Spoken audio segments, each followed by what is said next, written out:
Hello, we're on week 10 of season 2 of the Andy Griffith Show. This week's episode title is The Clubmen. Barney, what's going on in the Clubmen? Well, Andy gets an invitation from a guy named Roger. Roger's a buddy of his who lives up at the state capitol. And Roger wants Andy to come visit his club called the Esquire Club. And Andy says, yeah, that I always bring my deputy when I come up to the state capitol. And so Roger says, yeah, bring it along. And so Andy tells me about it, and I say, oh, Andy, the Esquire Club. It's one of the fanciest clubs around. This could be the beginning of a whole new life for us. I can hardly wait till Thursday night. So Andy and I go in the barber shop, and I say, yeah, I got a club meeting up at the state capitol Thursday night. But Floyd won't ask me the name of it. And so I repeat myself a couple times, and he still won't ask me the name of it. And then he tells him to ask me, so I won't have the spell. But Floyd says he stopped being nosy. He's reformed. And I say, couldn't you be nosy just one more time before you reform? So he asks you the name of it, and you tell him, and everyone in the barbershop's all impressed. But Andy says, no, we're not members yet. We're just going up to look around. And I say, yeah, well, Andy, that's just a formality, routine. And then after Andy leaves, I said to Floyd, yeah, what he said might not be so silly after all. Andy could use a little polishing. I guess it's up to me to go work on it. So I go tell Andy later, now we gotta make a good impression at the Esquire Club.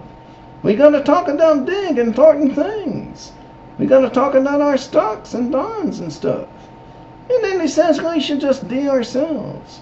So the next day you're all excited about going, and Aunt B and Opie are excited too, and they say goodbye to you as you leave. And at the meeting, when we start meeting folks, I say, yeah, I see U.S. Steel went up 2.5 today. Of course, Consolidated Industries took a slight dip, off an eighth. And then we meet some guys talking about their golf scores. And one guy says he shoots in the low 80s. And the second guy says he shoots 95, 96. So I say to the second guy, and he's teaching you how to play, you ought to be taking lessons from him. And then you'd be shooting up in the 90s. Maybe even hitting 100. And then at supper you demonstrate that not only do you not understand golf scores, but you don't know what baked Alaska is. Well, anyway, at the end of the night, I said, well, now that we know where you are, we won't be strangers. And the next day at Andy's house, we're waiting on the phone call with their decision about our membership. And Andy says it won't be such a tragedy if we don't get in. And I say, don't get in? What are you saying? What are you talking about?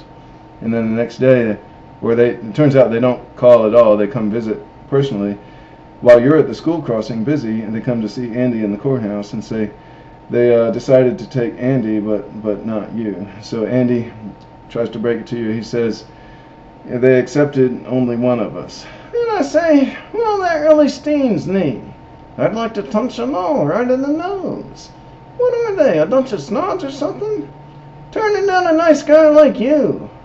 Well, if you're not good enough for him, then neither am I. I'm sending in our resignation right now. Well, anyway, Opie invites you to join his Tomahawk Club after that, so that lessens the pain a little bit. Thank you all for coming to this site. We'll see you next week for episode 11.